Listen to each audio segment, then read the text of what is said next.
Kids clock, time है अच्छी कहानियों का।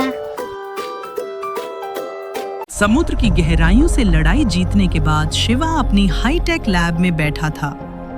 इनाया और साइकिलमैन के साथ पहली सील तोड़कर वे वापस आ चुके थे, लेकिन कालद्वार की दूसरी सील की चेतावनी अब और तेज हो गई थी। पर तभी शहर के एक स्थानीय न्यूज चैनल पर एक खबर चमकी।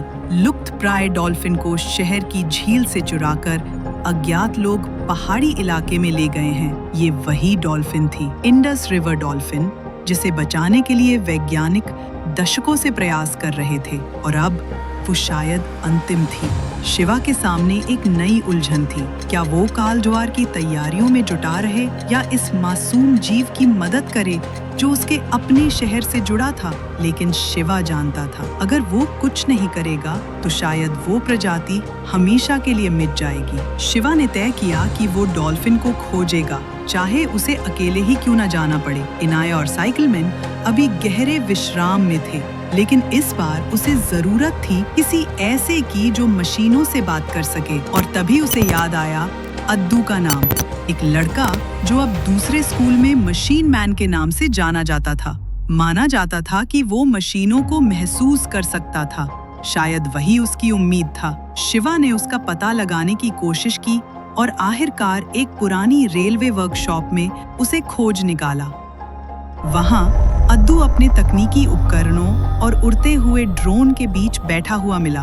तुम शिवा हो ना? अद्दू ने कहा, जैसे वो पहले से जानता हो कि एक दिन ये मुलाकात होगी। शिवा ने उसे पूरी बात बताई, डॉल्फिन की चोरी, विलुप्त प्रजाति होने का खतरा और उसकी असहायता।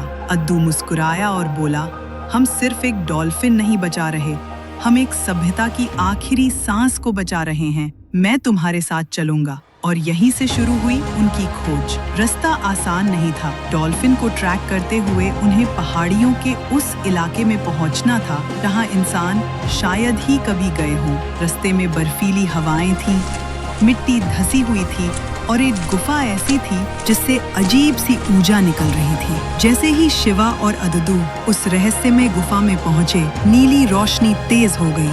ट्राइडेंट, एक प्राचीन शक्ति का प्रतीक, हवा में तैरता हुआ अद्दू की ओर झुका और जैसे ही अद्दू ने उसे छुआ, उसकी मशीनों से जुड़ी आत्मा जाग उठी। उसकी आंखों में चमक आई और उसका शरीर धीरे धीरे एक नए मशीनमैन रूप में ढलने लगा, तेज, शक्तिशाली और बिल्कुल सटीक। लेकिन तभी उस त्रिशूल से एक और किरण निकली और वो शिवा के हाथों में समा गई। उस किरण से एक छोटा, हल्का लेकिन चमकदार ट्राइडेंट बना, मानो उसी का अंश। शिवा के हाथों में आते ही वो छोटा त्रिशूल हल्की गर्मी छोड़ता है, जैसे जानता हो कि अब वो सही हाथों में है।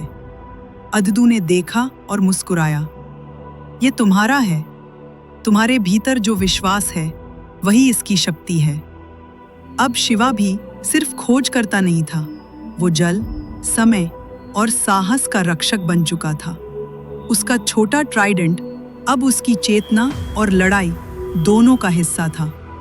वो जानता था ये कोई साधारण हथियार नहीं था, ये उसकी नियति का हिस्सा था और यही ट्राइडेंट अब हमेशा उसके पास रहेगा। एक चुपचाप जलती हुई याद, एक वादा और एक हथियार जिसे वो सिर्फ तब उठाएगा जब किसी की मदद करनी होगी। अब लड़ाई शुरू होने वाली थी। शिवा के हाथ में उसका छोटा लेकिन जीवित ट्राइडेंट चमक रहा था और अद्दू का पूरा रूप अब एक तकनीकी योद्धा में बदल चुका था। उनके सामने थी एक पुरानी, जंग लगी फैक्ट्री जो बाहर से भले ही खामोश दिखती थी, लेकिन अंदर एक विज्ञान और लालच का तूफान पल रहा था। यही वो जगह थी जहां डॉल्फिन को कैद करके उस पर प्रयोग किए जा रहे थे, ताकि उसकी सेंसिंग पावर, उसकी इकोलोकेशन को हथियारों में बदला जा सके। जैसे ही दोनों अंदर घुसे, फैक्ट्री की लाइट्स चपकने लगी, सिक्योरिटी बॉट्स जाग गए, अलार्म बजने लगे। लेकिन अद्दू तैयार था। उसके हाई फ्रीक्वेंसी जैमर ने उन बॉट्स को तुरंत डाउन कर दिया। शिवा ने अपने ट्राइडेंट को आगे किया और उस छोटे त्रिशूल से निकली नीली आभा ने सामने के दरवाजे को खोल दिया। उन्होंने देखा डॉल्फिन एक कांच के टैंक में कैद थी। उसके चारों तरफ इलेक्ट्रोड लगे थे और कुछ साइंटिस्ट, जो अब मानव से ज्यादा मशीन जैसे दिखते थे, उसकी क्षमता को डाउनलोड करने की कोशिश कर रहे थे। उनमें से एक ने पीछे मुड़कर कहा, तुम बहुत देर से आए हो। अब ये सिर्फ डॉल्फिन नहीं, एक बायो वेपन बनने वाली है। शिवा की आंखों में गुस्सा था। उसने ट्राइडेंट को मोड़कर एक गोल घेरा बनाया, जिससे एक सुरक्षा ढाल बन गई। अदू हवा में छलांग लगाकर ऊंचाई से सीधा नियंत्रण कक्ष पर उतरा और अपने ब्लास्टर से सारा सिस्टम शटडाउन कर दिया। कुछ गार्ड्स भागने लगे, लेकिन अब बहुत देर हो चुकी थी। शिवा ने डॉल्फिन की ओर देखा। वो कमजोर थी, लेकिन उसकी आंखों में एक हल्की उम्मीद थी। उसने ट्राइडेंट को पानी की ओर झुकाया और उसके त्रिशूल से एक चमकीली ऊर्जा की धार निकली, जिसने उस टैंक को तोड़ दिया। डॉल्फिन आजाद थी, लेकिन तभी पीछे से एक भारी आवाज गूंजी, हमने हमारी सबसे बड़ी खोज छीन ली है। एक लंबा लोहे जैसा ढांचा उनके सामने आ खड़ा हुआ। एक इंसान नहीं, बल्कि इंसान और मशीन का मिला-जुला राक्षस, जिसे बायोसेंट्री कहा जाता था। उसकी बाहों में टॉर्पीडो, उसकी आंखों में स्कैनर और उसके सीने पर वही लोगो था जो डॉल्फिन के टैंक पर था। अदू बोला, ये बस एक मशीन नहीं है, ये उन सभी गलत प्रयोगों की पहचान है जो इंसान ने प्रकृति पर किए हैं। लड़ाई शुरू हो गई। अदू और शिवा ने साथ में पहले कभी नहीं लड़ा था, लेकिन उनका तालमेल बन गया था।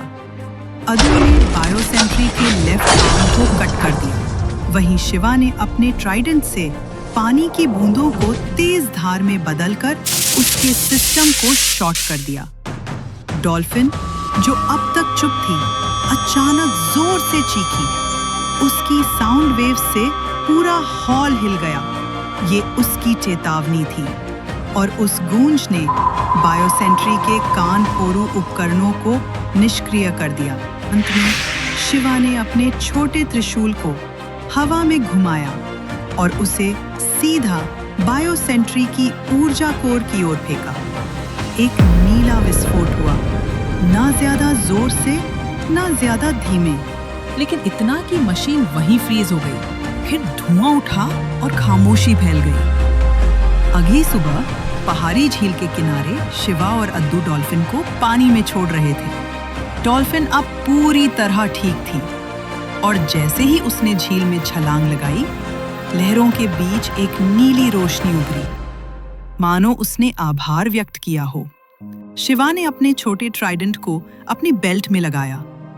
अब वो सिर्फ एक वैज्ञानिक या योद्धा नहीं, एक रक्षक था, प्रकृति का, विश्वास का, और उन सभी प्रजातियों का जिनकी आवाज दुनिया में धीमी हो गई है। अद्दू ने मुस्कुराकर कहा, अब समझ आया, मशीनें जरूरी हैं, लेकिन बिना दिल के सब अधूरा है।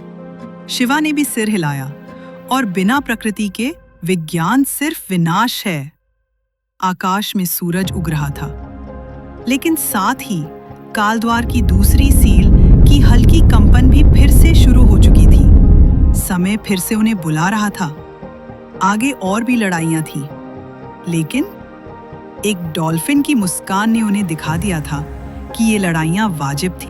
ऐसे ही और दिलचस्प वीडियो के लिए चैनल को सब्सक्राइब करें और हमारे साथ बने रहें, क्योंकि अभी बहुत सारी कहानियां बाकी हैं मेरे दोस्त।